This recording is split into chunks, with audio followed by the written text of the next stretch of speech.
ప్రియమైన సహోదరి సహోదరులారా, మీకు శుభవార్త. 2025 సంవత్సరంలో మొత్తం 365 అంశాలను మీతో పంచుకోబోతున్నాము. జనవరి 1వ తేదీ నుండి ప్రతిరోజు ఒక అంశము మరియు దానికి సంబంధించిన వాక్యమును పంచుకుంటాము. దయచేసి ఆ వాక్యములను వినండి, ధ్యానించండి మరియు ఆశీర్వదించబడండి. దయచేసి సబ్స్క్రైబ్ చేయండి మరియు మీ స్నేహితులతో పంచుకోండి. ధన్యవాదాలు.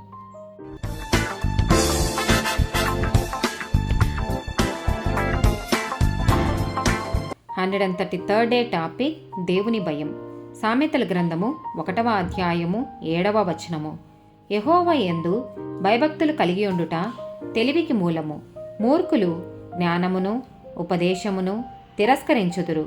సామెతల గ్రంథము 9వ అధ్యాయము 10వ వచనము. యెహోవా యందు భయభక్తులు కలిగి ఉండుటయే జ్ఞానమునకు మూలము. పరిశుద్ధ దేవుని గూర్చిన తెలివియే వివేచనకు ఆధారము.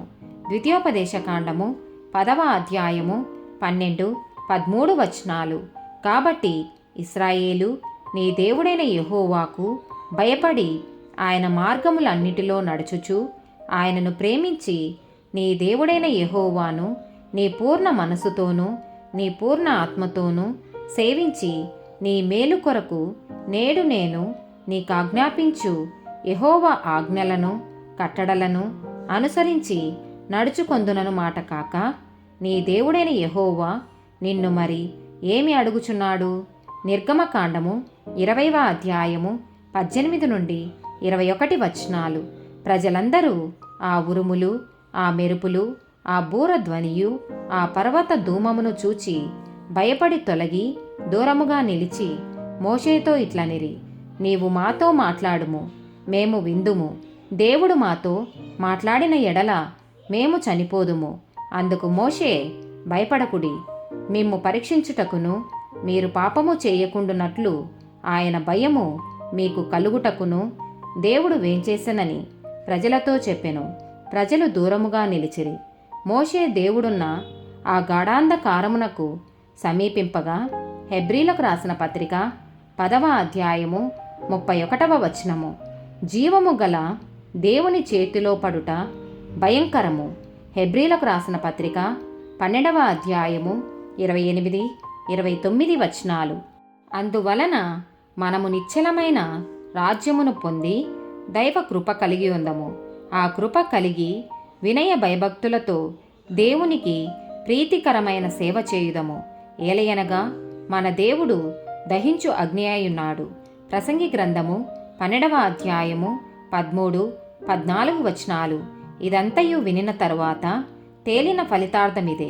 దేవుని యందు భయభక్తులు కలిగి ఉండి ఆయన కట్టడలను అనుసరించి నడుచుచుండవలెను. మానవ కోటికి ఇది ఏ విధి. గూఢమైన ప్రతి అంశమును గూర్చి దేవుడు విమర్శ చేయునప్పుడు ఆయన ప్రతిక్రియను అది మంచిదే గాని చెడ్డదే గాని తీర్పులోనికి తెచ్చును. 2వ కొరింథీయులకు రాసిన పత్రిక 7వ అధ్యాయము 1వ వచనము. ప్రియులారా, మనకు ఈ వాగ్దానములు ఉన్నవి గనుక దేవుని భయముతో పరిశుద్ధతను సంపూర్తి చేసుకొనుచు శరీరమునకు ఆత్మకును కలిగిన సమస్త కల్మషము నుండి మనలను పవిత్రులుగా చేసుకొందము.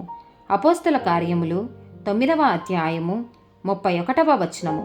కావున యూదయ, గలిలయ, సమరయ దేశముల యందంతట సంఘము క్షేమాభివృద్ధి నొందుచు సమాధానం కలిగి ఉండెను.